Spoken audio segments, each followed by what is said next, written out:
Você já pensou em ser vegana? Não? Tem certeza? Ai, vai, admite que no fundo você acha essa ideia super legal e queria muito tentar. Pelo menos um pouquinho? Olá pessoal, tudo bom? Eu sou Janaína Vanzo e essa é Minha Vida aos 30, série em que eu trago aspectos da minha vida cotidiana para estimular debates que eu acredito serem super necessários nesse momento. Apesar de cada vídeo ser um tema diferente, eles se relacionam entre si, então eu recomendo muito que você assista os outros episódios da série, caso não tenha visto ainda, e eles vão estar na playlist aqui na descrição. E lembrem-se de se inscrever no canal se ainda não forem inscritos, ativar o sininho para as notificações, curtir, comentar e compartilhar com todo mundo, família, amigos, gato, cachorro, papagaio, quem vocês quiserem. E hoje eu vou contar pra vocês como eu me tornei vegana e quais os princípios que me guiaram nessa escolha.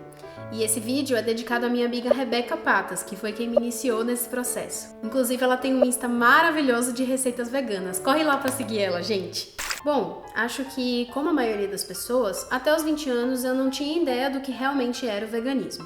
Então eu comia carne normalmente, comprava produtos de origem animal ou testados em animais, tudo sem me preocupar. É claro que eu já tinha ouvido falar no veganismo e achava a ideia até interessante, mas nunca tinha procurado ativamente saber como era, como funcionava, entender melhor o movimento. Mas eu lembro bem quando tudo mudou. Certo dia eu estava almoçando com meu pai e com a minha amiga Rebeca e ela contou pra gente então que tinha virado vegetariana. Na hora eu fiz o que a maioria das pessoas fazem nesse momento, que é perguntar por quê? Como se tivesse que ter uma grande justificativa para isso. Então ela me respondeu que o principal motivo era ela ser contra o especismo, que é justamente a gente tratar os animais de forma diferenciada de acordo com a serventia que eles têm pra gente. Os animais domésticos são os que a gente cuida, outros servem pra gente se alimentar, alguns outros a gente extermina para poder ocupar os territórios que a gente quer e outros a gente extermina por puro prazer. Mas tudo isso acreditando que o ser humano é superior a esses animais e pode fazer o que quiser com eles. E, realmente, a gente vive numa sociedade essencialmente especista. Algumas pessoas podem explicar esse estilo de vida através da religião. Já que o ser humano é a imagem e semelhança de Deus, os animais existem mesmo para auxiliar a gente na nossa vida na Terra. E pode ser que isso fizesse mais sentido antigamente, quando os animais nos forneciam matéria-prima em troca de proteção de outros predadores e tinha essa relação mais recíproca. Mas hoje em dia, com a industrialização da produção de carne, as queimadas, os testes em animais, o que a gente está fazendo com as criaturas de Deus é simplesmente cruel. Outras pessoas podem dizer que o ser humano é a espécie mais evoluída e por isso superior a todos os outros animais, o que nos dá o aval de fazer o que quisermos com eles, certo? Bom, não é bem assim que o evolucionismo funciona. Todas as espécies que existem e que conseguem se reproduzir no momento atual são as espécies mais evoluídas agora. Só porque a gente desenvolveu habilidades sociais de grande alcance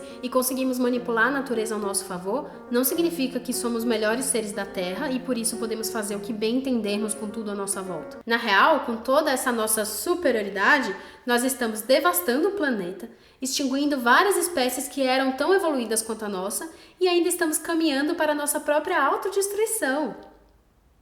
Bom, voltando para o almoço com a minha amiga, quando ela me explicou o que era o especismo e por que ela era contra, eu pensei, mas é claro, eu também sou contra, justamente porque eu não acho que os outros seres desse mundo sejam inferiores a nós e devam estar completamente ao nosso serviço. Na real, eu sempre fui muito sensível à forma como a gente se relaciona com os animais no nosso dia a dia. Eu lembro quando eu era criança que minha mãe às vezes tinha que lidar com ratos ou larvas que apareciam em casa e eu não podia estar perto porque eu não aguentava ver toda a situação deles sofrendo e morrendo. Nossa, era horrível. Ou então, quando eu tava conversando com alguém e aí passava um inseto de boas, vivendo a vida dele, sem atrapalhar ninguém, e a pessoa ia lá e matava ele simplesmente pra matar, sem pensar duas vezes, de forma automática. Nossa, eu ficava em choque, assim, de tão terrível que eu achava isso. Mas tudo isso é pequeno comparado com o sofrimento que nós voluntariamente colocamos os animais todo dia para que eles sirvam de alimento, de recursos, sejam usados em testes ou em qualquer outra ideia terrível que a gente tenha. Sempre que eu penso nessas coisas, meu estômago vira e eu fico pensando como que a gente é capaz de fazer tanta maldade com os bichinhos. Então, naquele almoço com a minha amiga, eu percebi que eu precisava mudar de estilo de vida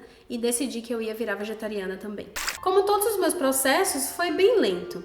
Eu escolhi uma data para começar, que foi no meio de 2013, e aí eu fui numa nutricionista que me orientou em toda essa transição. Então, primeiro eu cortei carne vermelha, Depois de 1 ano, mais ou menos, eu tirei carne branca. E aí, só uns 2 anos depois disso é que eu fui parar de comer completamente frutos do mar e peixes. Até porque viciada em sushi. Mas eu acho que a coisa mais importante que eu fiz quando comecei foi que eu decidi não comprar mais nenhum tipo de carne no mercado. Então, quando eu ainda comia frango e peixe, era sempre fora de casa. Mas em casa eu tava sempre fazendo receitas vegetarianas. E na época eu tive um apoio muito grande porque foi justamente quando eu decidi morar com meu pai.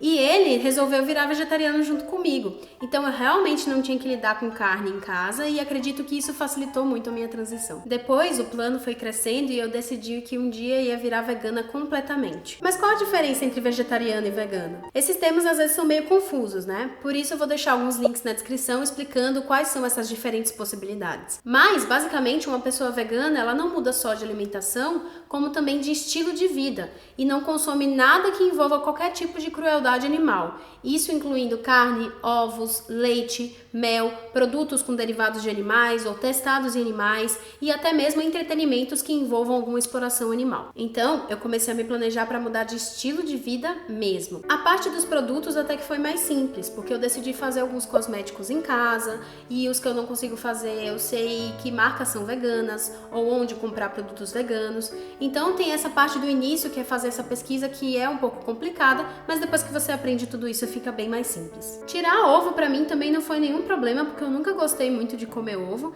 e tem vários substitutos vegetais muito fáceis para colocar nas receitas. Dica, amigas: bolo não precisa de ovo. Agora, derivados de leite, tá intenso. Queijo foi o primeiro processo mais difícil, até porque quando a gente vira vegetariana, ele se torna um grande substituto, né? Então, quando a gente vai comer fora, seja no restaurante chique ou no botequinho da esquina, as únicas opções que não tem carne são com queijo. Então, parar de comer queijo significa justamente que a gente precisa planejar melhor a nossa alimentação e os lanchinhos que a gente leva na bolsa, porque se a gente ficar dependendo de comida de rua, a gente vai morrer de fome. Mas eu nunca fui muito fã de queijo também, e depois que eu comecei a diminuir meu consumo de derivados de leite, o meu próprio corpo passou a rejeitar queijo, a ponto de o meu estômago embrulhar quando eu pensava em comer uma pizza de mussarela. Depois disso, foi mais fácil não consumir derivados de leite em comidas salgadas. Mas aí veio o problema dos doces. Eu sempre fui muito viciada em doce e a maioria dos meus favoritos envolvem leite. Então assim, eu já sei fazer muitas receitas de doces veganos que são saborosos, nutritivos, muito bons, umas coisas de lamber os beiços mesmo. Mas quando eu tô triste ou deprimida, a minha primeira vontade é comer uma barra de chocolate ao leite ou fazer uma panela de brigadeiro, porque eu tenho uma ligação muito afetiva com esses doces e eles me confortam desde criança. E não só doces, né? Muitas vezes eu tenho um desejo de comer determinadas coisas que não são veganas, mas que têm um valor afetivo pra mim, porque me lembram de momentos especiais na minha vida ou de pessoas importantes. E aí, quando eu acabo tendo essas recaídas e comendo essas coisas, eu fico me sentindo super mal, tipo, ai meu Deus, eu sou uma péssima vegana. Vou retirar meu título. Eu vou ter que voltar a comer queijo. Mas não é bem assim, né? A gente não deixa de ser vegana só porque teve uma recaída. Justamente porque o veganismo fala de um estilo de vida maior, dessas grandes escolhas que a gente faz pro nosso dia a dia. Então, o mais importante do que a gente mudar a nossa alimentação por completo, de forma perfeita e inabalável, é a gente mudar a ideologia por trás das nossas escolhas. Tentar consumir produtos que não envolvam animais na fabricação, votar em políticos que tenham essas pautas, compartilhar receitas veganas por aí, se envolver com grupos que lutem por isso, exigir das empresas que elas mudem a forma de produção para que não envolva um sofrimento animal. Tudo isso são coisas tão importantes que a gente pode fazer quanto mudar a nossa alimentação. Claro, também não acho que seja o caso da pessoa dizer que é vegana, mas consumir carne todos os dias em todas as refeições, né? Aí não faz sentido. Ela não tá vivendo de acordo com a ideologia que ela diz seguir. Mas é por essa dificuldade de mudar os hábitos alimentares por completo que estão existindo movimentos como a segunda-feira sem carne, o flexitarianismo, o peixetarianismo. Todos esses movimentos são simpatizantes da causa vegana e funcionam dentro da ideia de que as pessoas não vão parar completamente de consumir carne e derivados de animais, mas vão tentar diminuir ao máximo esse consumo. E eu acredito que esses movimentos são importantes também porque não é qualquer pessoa que consegue se tornar completamente vegana, até porque não é algo reforçado socialmente. Nem todo mundo tem acesso aos substitutos vegetais necessários para manter uma dieta vegetariana saudável, ou então muita gente não tem tempo ou disponibilidade para ficar cozinhando cozinhando as refeições em casa e não depender de produtos industrializados ou da comida de rua. E também existe toda uma cultura e uma afetividade em volta da ideia de se consumir produtos de origem animal, sejam nos programas ou nos livros de receitas que tem sempre carne, queijo, leite, etc., ou então nas festas tradicionais em que o consumo desses produtos é muito naturalizado. Até mesmo o fato de alguém morar com pessoas que não são veganas pode dificultar muito o processo. Aqui em casa mesmo eu sou a única vegana, então quando eu vejo os meninos comendo algum docinho com leite na cozinha e tal, às vezes me dá muita vontade de pedir e eu não consigo negar isso pra mim. Então realmente não dá pra exigir que todo mundo vire vegetariano ou vegano de um dia pro outro, mas acho legal reforçar a ideia que é super importante e possível reduzir o consumo de carne e derivados animais no nosso dia a dia. Então eu acredito que precisamos sim espalhar as ideias do veganismo e do antiespecismo.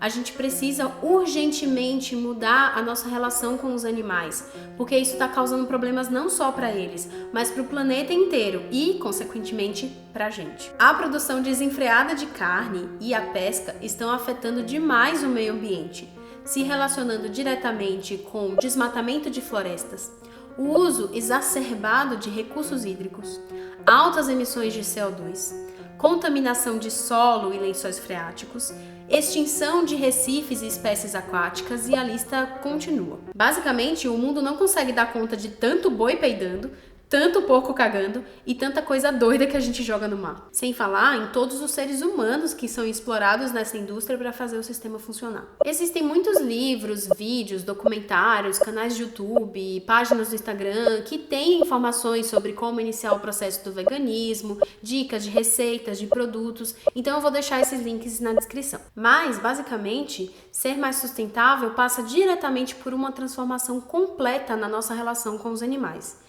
Então, qualquer mudança que você conseguir fazer na sua vida em direção a isso, já vai ser muito bom. Eu ainda tenho muita coisa para falar sobre esse assunto, mas esse vídeo já tá ficando bem grande. Então eu decidi gravar uma parte 2 e lançar na semana que vem. E nesse vídeo eu vou reagir a opiniões populares sobre o veganismo. Não percam. Fiquem bem e até mais!